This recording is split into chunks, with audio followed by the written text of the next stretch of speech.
orang Kristen sejati itu pasti berubah. Keadaan 5 tahun yang lalu, 10 tahun yang lalu, 15 tahun, 20 tahun yang lalu, keadaanmu dengan hari ini beda atau tidak?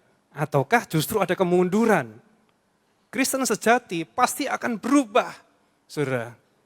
Bukankah firman Tuhan berkata bahwa janganlah engkau menjadi serupa dengan dunia, tetapi berubahlah.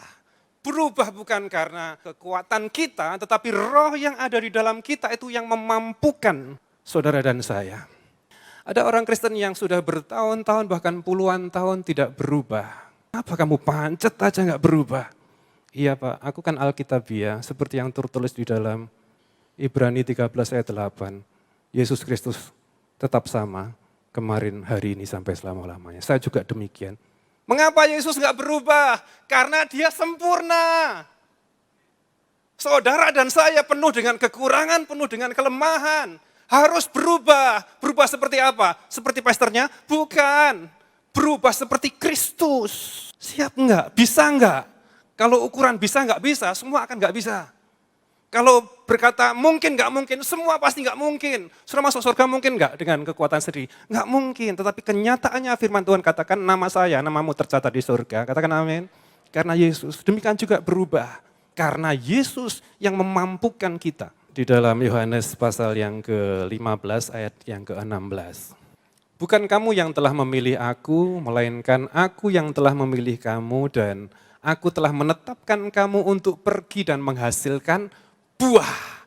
Dan buahmu itu tinggal tetap sehingga apa saja yang kamu minta kepada Bapa dalam namaku diberikannya kepadamu. Tuhan menghendaki saya berubah dan berbuah. Bukankah juga firman Tuhan berkata bahwa di dalam Kristus kita ini adalah ciptaan baru, yang lama sudah berlalu dan yang baru sudah datang. Kristen sejati pasti berubah. Yohanes 15 ayat yang kedua. Setiap ranting padaku yang tidak menghasilkan buah, diangkatnya, dan setiap ranting yang menghasilkan buah, dibersihkannya supaya menghasilkan lebih banyak buah. Yang tidak berbuah diangkat, lalu yang sudah berbuah dibersihkan supaya berbuah lebih banyak. Sudah, pertanyaannya adalah mengapa kok sepertinya Bapak ini menekankan, mengharuskan kita orang Kristen untuk berbuah, diangkatkah, dibersihkankah? Yang pertama adalah karena memang saudara dipanggil dan dipilih untuk itu. Oleh karenanya ayo jangan mengingkari panggilan kita. Kita ini dipanggil tadi di Yohanes 15 ayat 16 disebutkan, kita ini dipanggil memang untuk berbuah. Untuk berubah dan berbuah disebutkan bahwa dan aku telah menetapkan kamu untuk berbuah. Jadi orang Kristen sejati adalah orang Kristen yang berbuah. Kita dipanggil, dipilih, diselamatkan bukan karena usaha, bukan karena kekuatan, bukan karena jerih lelah. Itu murni adalah karena kasih Kristus. Itu murni adalah karena kemurahan Tuhan. Itu murni adalah karena anugerah. Kenapa saudara dipanggil dan dipilih? Iya Pak, karena aku banyak menabur Pak, aku suka menabur. Bukan itu. Ingat Paulus ngomong apa? Kalau diukur dengan ukuran manusia, aku melakukan Taurat, itu tidak pernah cacat.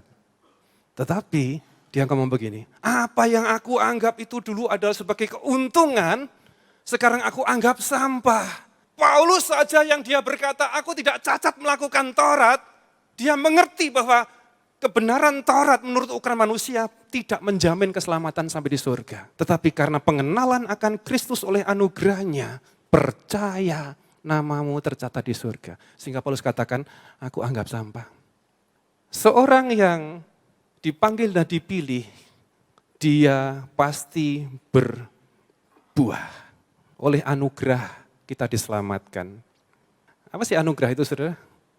Anugerah itu sesuatu yang kita tidak layak untuk menerima, tetapi tetap diberikan kepada saudara.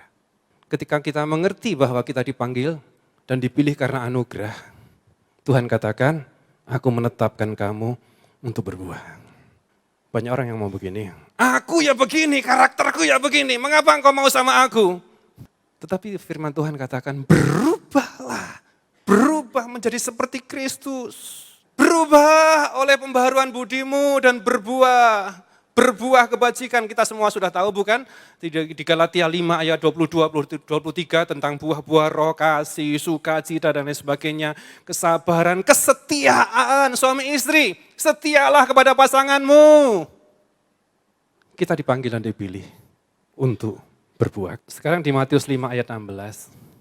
Demikianlah hendaknya terangmu bercahaya di hadapan manusia sehingga mereka dapat melihat perbuatanmu yang baik dan memuliakan Bapamu yang di surga. Yang kedua, mengapa Tuhan menekankan kita untuk berbuat? Yang pertama, memang kita dipanggil untuk itu. Yang kedua adalah karena engkau adalah saksi. Dulu jahat, balas dengan jahat, dengan kebencian, dengan caci maki, dengan sakit hati, dengan dendam. Tetapi sekarang, firman Tuhan katakan, jangan engkau dikalahkan dengan kejahatan, tapi kalahkanlah kejahatan dengan kebaikan. Kalau engkau membalas kejahatan dengan kejahatan, firman Tuhan katakan, anugerah apa yang engkau punya? Orang berdosa juga melakukan hal seperti itu. Kalau engkau membalas kejahatan dengan kejahatan, anugerah apa yang kau miliki yang Tuhan berikan kepadamu adalah membalas jahat dengan kebaikan. Lukas 6 ayat 33. Dan jika kamu berbuat baik terhadap orang yang berbuat baik kepadamu, anugerah seperti apa yang ada padamu? Sebab orang berdosa pun melakukannya. Ayat 35. Tetapi kasihilah musuhmu, berbuat baiklah dan pinjamkanlah dengan tidak mengharapkan balasan apapun. Maka upahmu akan besar dan kamu akan menjadi anak-anak yang maha tinggi. Sebab dia itu baik terhadap orang yang tidak tahu berterima kasih dan terhadap orang-orang yang jahat. Bagaimana bisa Pak, dia sudah berbuat jahat kepada aku suruh melakukan yang baik kepadanya. Mana mungkin Pak, sehingga banyak orang yang berkata begini, oh kalau bukan karena firman Tuhan, sudah aku pecel kamu. Gitu. Manusianya itu masih ada gitu. Tetapi karena ada Roh Kudus, sehingga bisa direm. Filipi 1 ayat 9 sampai dengan 11. Dan inilah doaku supaya kasihmu makin melimpah dalam pengetahuan dan pemahaman yang mendalam, agar kamu dapat memilih apa yang berharga, sehingga kamu menjadi murni dan tanpa cacat pada hari Kristus. Penuh dengan buah-buah kebenaran yang dihasilkan melalui Kristus, Yesus Kristus untuk memuji dan memuliakan Elohim. Buah-buah kebenaran untuk memuliakan Tuhan. Mungkin orang itu sudah jahat kepada saudara, sudah memfitnahmu, tetapi engkau tetap mendoakan dia. Mungkin doamu dengan air mata, tetaplah tabur yang baik. Tetaplah tabur kasih, tetaplah tabur kebaikan kepada mereka. Dan engkau akan menuai dengan berkas-berkas yang berkelimpahan dengan sorak-sorai. Tepuk tangan bagi Tuhan Yesus. Amin. Tadi berbuah, sekarang adalah tentang multiplikasi. Saya cuplik ayat yaitu perumpamaan tentang penabur. Ada tanah di pinggir jalan, tanah yang berbatu, tanah yang banyak durinya, yang terakhir adalah tanah subur. Benihnya sama, tanahnya pun sama, cuman yang satu di pinggir jalan, yang satunya banyak batunya, yang satunya banyak durinya, yang satu tanah subur. Sehingga hasilnya pun berbeda. Kenapa bisa seperti itu? Ini gambaran kekristenan. Ketika firman Tuhan disampaikan di pinggir jalan itu adalah dicuri oleh burung. Firman Tuhan disampaikan gak masuk sama sekali, karena apa? Firman Tuhan disampaikan sambil chattingan, tertawa. Badannya di gereja, tetapi hati dan pikirannya tidak. Tanah yang banyak batu, apa artinya saudara? Firman Tuhan disampaikan, Tuhan pasti menolongmu. Hatinya keras, mana buktinya? Itu kan ngomongnya pendeta saja. Waktu Tuhan pasti yang terbaik, percayalah doamu pasti dijawab. Nyatanya aku 1 tahun berdoa belum dijawab. Setiap firman disampaikan, dia tolak, keras, batu. Yang ketiga, disemak duri. Duri itu tajam, bukan pahit. Setiap orang yang gereja, ketika hatinya ada durinya, apalagi kemudian gak suka dengan pesternya. Sebagus apapun khotbahnya, yang dicari adalah apa? Kejelekannya. Tetapi saudara, di tanah yang subur firman ditaburkan. Ya, itu firman untuk aku percaya pasti terjadi atas hidupku. Percaya engkau pasti berubah dan berbuah, katakan amin. Percaya engkau akan berlipat ganda, katakan amin. Semua yang baik akan dilipat gandakan bagi saudara, tepuk tangan bagi Tuhan kita. Banyak orang yang lagi nggak enakan hati dengan suaminya, dengan istrinya, nggak mau ke gereja. Keliru saudara. Kenapa? Percuma saja. imanku kecil, lagi gak enak hati, pasti aku gak akan alami pertolongan Tuhan. Keliru saudara, apapun keadaan hatimu, datanglah ke gereja. Sebesar apapun, sekecil apapun iman saudara, mendekatlah terus kepada Tuhan. Berbuah ini tentang apa sih saudara? Saya lebih menyoroti adalah berbuah tentang jiwa-jiwa. 2 Timotius 2 ayat yang kedua. Semua yang telah engkau dengar daripadaku, kata Paulus kepada Timotius, semua yang telah engkau dengar daripadaku di depan banyak saksi, percayakanlah itu kepada orang-orang yang setia, yang juga cakap untuk mengajar orang lain. Artinya apa saudara? Ketika engkau sudah mendapatkan anugerah Tuhan, ceritakan itu kepada orang dekat saudara. Teruslah sampaikan tentang anugerah ini. Berbuah artinya adalah menyampaikan Kristus kepada orang lain, anugerah kepada orang lain, berbuah berlipat kali ganda tentang jiwa-jiwa. Perumpamaan ayat tadi saudara tentang menabur benih adalah tentang berkat. Saudara tahu bahwa ketika Tuhan meminta sesuatu kepada kita, bukan karena dia perlu, bukan karena dia butuh. Perhatikan, kalau Tuhan meminta sesuatu kepada saya dan saudara, bukan karena dia butuh, tapi karena dia ingin memberkati dan berlipat ganda. Yesus sudah mengalahkan maut, katakan amin. Dan engkau tidak hanya dilipat gandakan, tetapi apa yang Bapa punya, saudara punya. Katakan amin, tepuk tangan bagi Tuhan Yesus.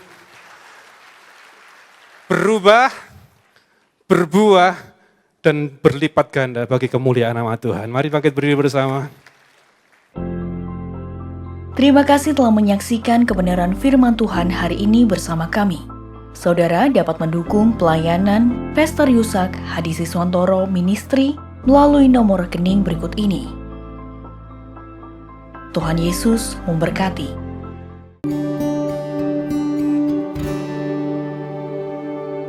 Ada waktu di hidupku, pencobaan berat menekan. Aku berseru, mengapa ya Tuhan, nyatakan kehendak-Mu.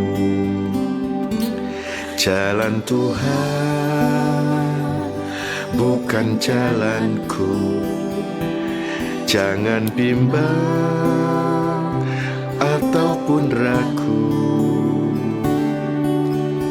Nantikan Tuhan, jadikan semua indah pada waktunya. Pada Tuhan masa depanku, pada Tuhan ku serahkan hidupku. Nantikan Tuhan berkarya, indah pada waktunya.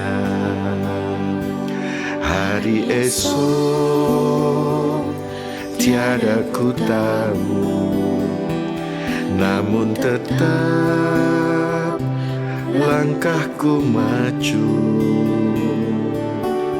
Ku yakin Tuhan jadikan semua indah pada waktunya. Pada Tuhan masa depanku, pada Tuhan ku serahkan hidupku. Nantikan Tuhan berkarya, indah pada waktunya. Nantikan Tuhan berkarya, indah pada waktunya.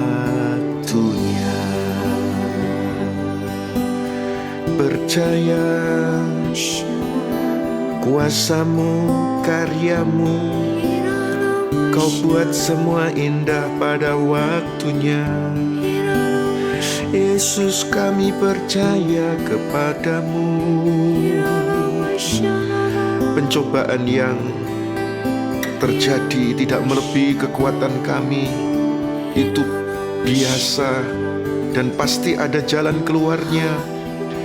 Kami berseru kepadamu Tuhan, kami tidak mau bimbang, kami tidak mau ragu, karena pada Tuhan ada masa depan kami. Percaya, percaya, percaya, menyembah, menyembahmu Yesus. Haleluya. Terima kasih Tuhan.